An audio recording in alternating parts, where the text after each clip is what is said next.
Welcome to the Nourishing Africa podcast.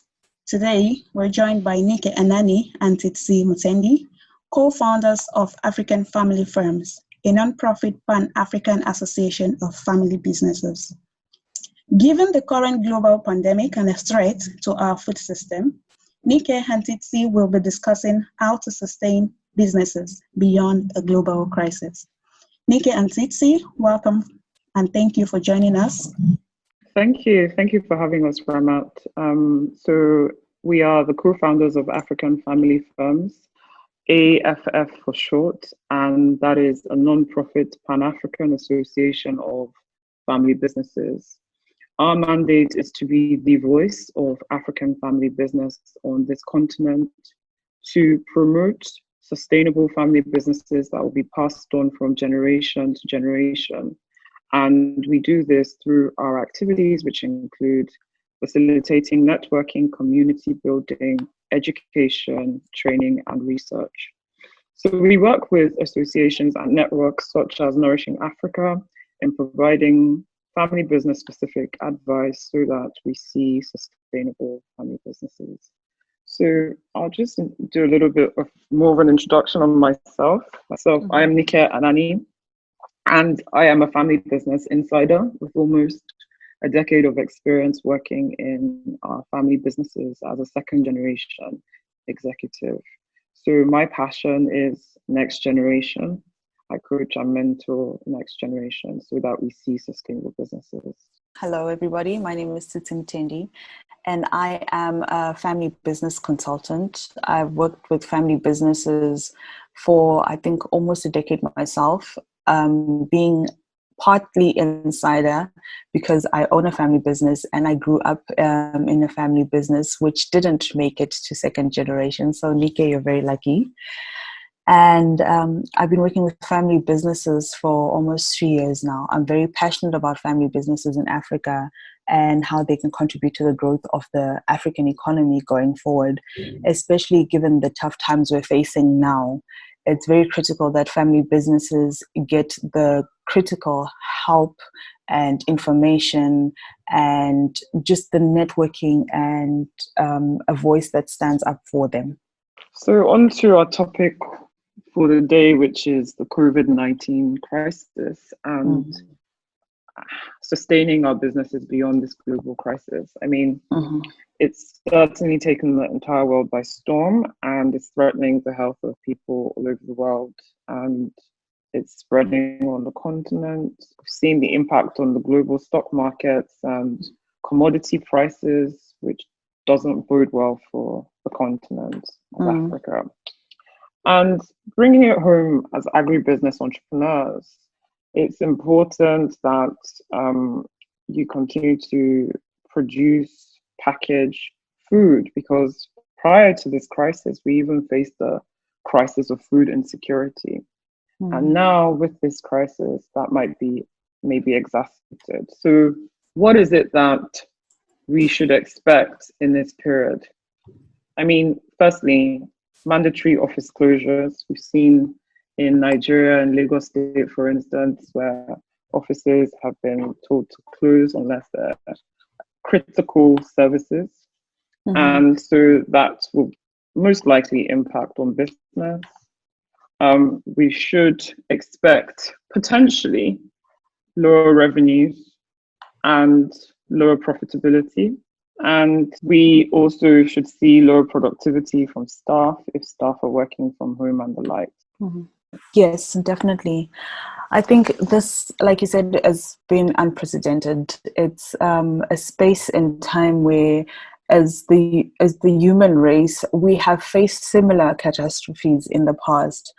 But I think in this space, we are a bit more prepared than we were before, because we're a lot more connected and we've got a lot more access to information, which is something that didn't happen when the Spanish flu happened and influenza hit people a couple of years ago. And I think what's really, really important during this time is to look at ourselves as businesses and figure out how we can still operate, especially those who are on critical services. And people shouldn't believe that critical services are only just the doctors and nurses and medical staff that are out there, but the food production chain is very critical at this point in time, because you do have grocery stores that are being told to stay open, and you've got manufacturers of food that are being told to stay open, as well as some people that produce food, restaurants and so forth, that are choosing to remain open, but are offering delivering services, especially for those people who cannot cook for themselves and are finding themselves in difficult situations. So there is a huge value chain, which is critical services, that isn't getting as much recognition as it should on so many platforms.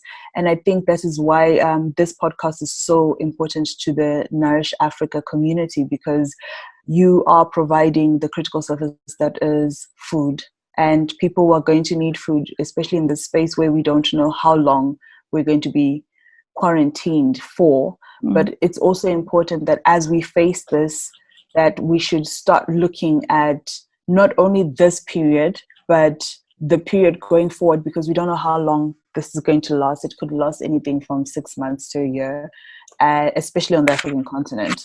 And we also have to then put measures now that are just not because of the shock we're in, but that will then sustain us going into the future if ever such situations arise again. Yes, completely agree. I think we need to hope for the best, but plan for the worst, right? Taking a long-term view. And when we bring it home to agribusiness, as we're entering into planting season, and with these mandatory shutdowns, and some farmers may not be able to have access to seeds, probably we need to start thinking about changing our supply chain and looking for alternative sources. I think another thing to expect is we're probably not going to see strong direction from government. Yes. And we can all agree that oftentimes on the continent, private sector has had to take the lead, and it's not going to be any different in this instance, right? That's correct. I believe it is time for us as agribusiness owners to form a common voice and start to strongly advocate government on what it is they need to do, such that the entire industry does not shut down at a critical point as this in time. We need to raise consciousness of the extent of how this health crisis may lead to a hunger crisis, so they take action. So what support do we need our governments to give us at this point in time? Let's come together, let's form a common voice, and let's start having the ears of government at this critical point in time. Yeah. I totally agree with what you're saying. I think for so long as businesses in the economy in Africa, family businesses, agribusinesses, we have been silent, and we have always looked for the government to give us direction. And I think this situation in itself has been pivotal, in that if those who are watching carefully and are being affected by it can see that the governments are simply not ready. They are not ready from so many points of views and so many areas, but it shouldn't affect us, because we operate businesses that service communities, and communities survive off our businesses. It's a very symbiotic relationship where if we fail the communities, then we are their last ray of hope. So we have to find ways going forward, even after this, to then start influencing policy, which is one of the things we do at AFF, looking at working together to influence policy, because it has been very apparent from the situation that if we do not act as the private sector, we're going to find ourselves in this situation more than once, because this is not the last pandemic that's going to hit the human race, but it's one that has opened our eyes. For sure. And so what strategies should we employ to keep running during this crisis, right? We're probably going to enter into a recession. The global economy is posed to grow slower or even decline. And chances are on this continent, we will follow and enter into one soon. So we can expect potential layoffs, low disposable income. Right now, as business owners, priority is liquidity.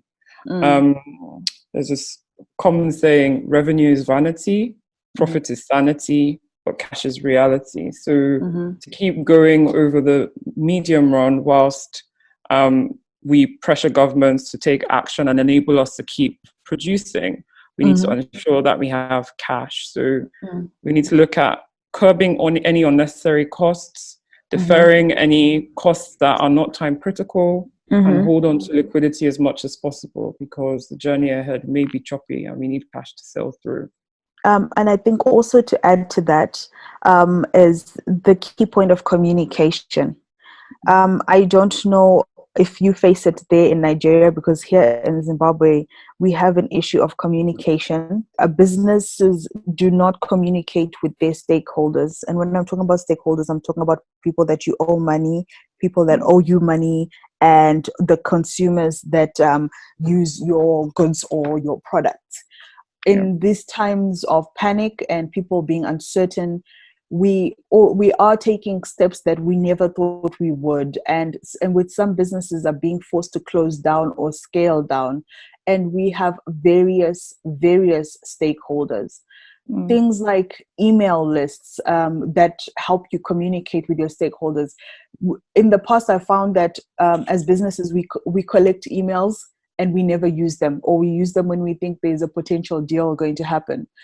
We collect other contact details from people and we don't use them in critical services. We now need to look at cell phone numbers we have, email addresses we have, compile lists while we are in this space where we are forced to be sitting in our homes, or we have critical staff that could be doing this from home. You need those contact details. You need to be sending out a newsletter. You need to be communicating with stakeholders. You need to know, especially as what Nika was saying in terms of cash flow, the cash coming in are the people that owe you money. The cash going out are the people you need to be paying. They need to have communication on what is going on. If employees are coming to work or if they're not coming to work, they need to know, do they still have a job? Or if they still have a job, how can they still be working in a way that is productive to your company and that will still give you money? If you have customers who are not sure how to get your products, if your usual outlets are not able to open and give products to your customers, how do you make sure that your customers are still receiving your product? There's now a sudden spike in delivery service companies because there is that need for food. Have you ensured that you can set up an in-house delivery service company where people can go and drop off food or drop off consignment in certain areas off your product? Or if you are dropping off to farmers, if you are seed companies and you need to drop off seeds to farmers, can they still be supplied? Have you worked out chains that allow you to do it? Have you worked together? I think our networking that we've put together for AFF is to ensure that family businesses can speak with each other. And in these times is to understand which family business does what. You can form a consortium with a family business that has access to fuel, that can literally provide fuel for all the services that you need. It's one of those things, communication. We're in a space where we're being confined. Communication is the only way we can get word out there and we can hear back from the people we are serving or the people who are serving us. I completely agree, especially when we're all kind of taking it a day at a time and just evaluating what's happening. And so it's extremely important that we continue to communicate with our stakeholders. I think also in this season, it's important to So you look at field safety plans. So if you do carry on production, are we ensuring that we are providing all our workers with the right PPE equipment, with, you know, face masks, with protective gear, so that their health and safety is number one and protected, right? To be able to operate, and also working from home plans. This is a new season for most of us in Africa, as we've typically been working physically, right? So whilst you may have back office support staff that will be working from home, what are the policies that are surrounding that? Are you providing them with mobile Wi-Fi so that they're able to keep working and things like that, so we can have smooth sailing?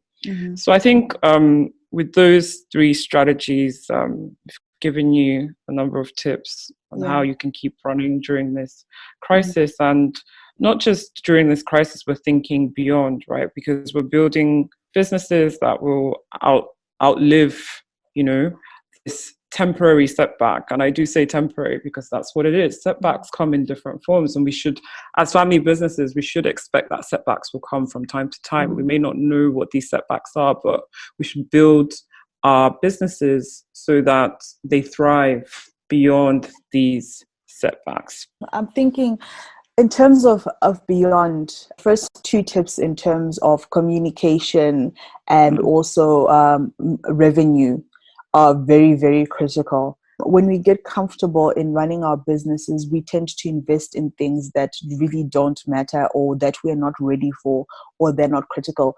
We need to start looking at our businesses as agile businesses. This is a very critical time for us to focus on agility as businesses. Agility means producing at maximum and minimizing costs. And it's really, really important that, especially in this time where revenues are going to be down, you're going to be watching your pocket at every turnaround. Let it just not be limited to this time where it's a lean time. Let us learn from even for those that are Christian, from the Bible, when Joseph took over in the management of Egypt, and there was the issue of those 7 years of famine, and then after the 7 years of plenty. And I think we've gone through a space where there was years where we had plenty, and now we're going into a space where we are facing famine. The world in general and businesses were getting too extravagant. We're thinking too much about scaling without thinking of scaling in an agile manner, scaling with minimum resources. And we're being forced into a space where we now have to scale with very minimum resources. And to add on to that, you have to communicate, start using things like the internet to ensure that you're using every tool possible to open those lines of communication, to find out what you really need to supply to your stakeholders, and then use the resources you have and save. I think it's really important that, especially during the time when there's plenty to save, because now we're in a space where we don't have money, or money is being drastically cut.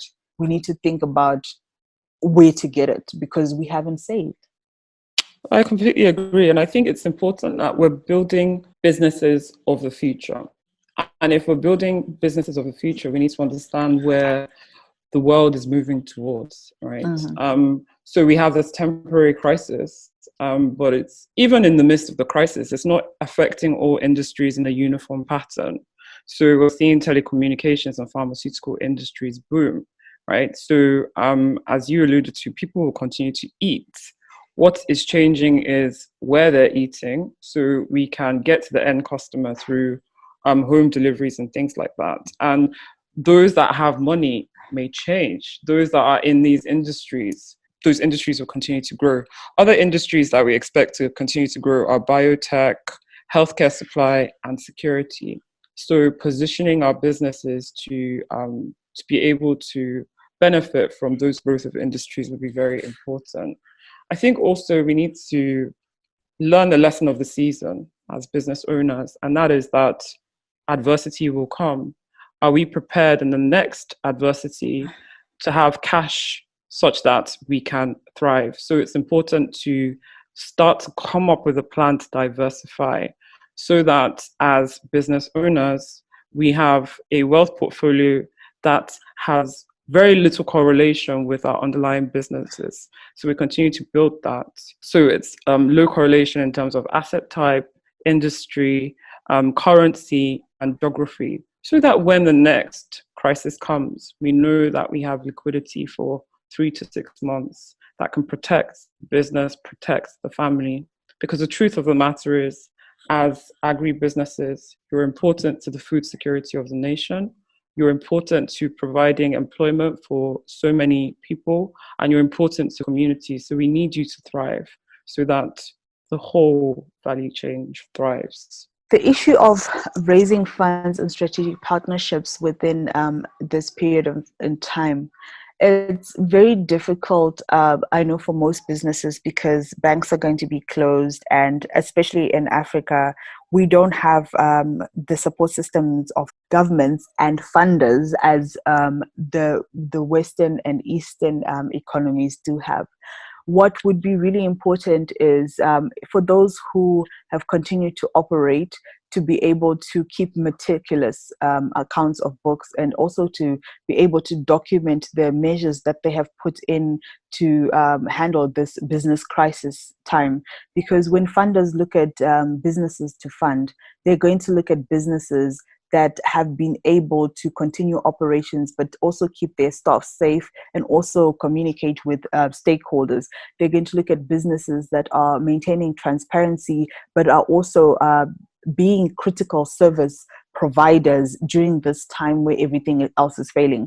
That will give a lot of businesses that are continuing on and being focused and being transparent access to international funding, because there is going to come a time where international funders will be looking and saying who needs help during this time to get back onto their feet. And so if those businesses that are not ready, those businesses that haven't not been prepared for this, or are not in this time at this point in time creating measures where they can either continue operations, or they can make sure that after this has passed, their operations continue as normal, there's going to be issues of making sure that your business is up to standard internationally. Yes, for sure. I think those are really excellent points. And funders of today, particularly like development finance institutions and impact funds and things, what's really critical to them also is, what impact are you making in terms of the impact on rural players in your value chain? How many women, for instance, are you employing or impacting positively on? So impact also is something that we should look at very critically and not neglect in the time of this temporary setback. All right, amazing insights, ladies. That was simply wonderful, and I personally learned a lot from your discussion. And I am sure that our agri-food businesses and entrepreneurs have done the same. So thank you so much for the insights. We appreciate your support. We appreciate this discussion, most especially at this time when everyone is trying to figure out what to do, how to be sustainable, and how to simply thrive beyond this period. These are really great insights. Thank you so much. Thank you, Nike and Tsitsi. You can check out the organization websites. Nike, if you can provide the website and a way to reach across to you, to our listeners. Yes, our website is www.africanfamilyfirms.org. And you can reach us on tsitsi@africanfamilyfirms.org or nike@africanfamilyfirms.org. Fantastic. Thank you so much, Tsitsi. I think what's really important for everyone right now is, despite the panic that is going on, to take a moment, take a deep breath, and try to focus. I know it's very difficult. I know everybody's panicking. Everyone's scared for their loved ones, scared for their businesses. But it's always keeping a level head in times of panic that allows us to see more clearly. and to be able to make it through the panic. And I'm just hoping that everyone stays safe and ensures that their businesses and their loved ones stay safe during this difficult time. Thank you so much for that. Safety is really important in this period. All right, Indeed. listeners, thank you for joining us on this episode. Do join us next time. Bye-bye.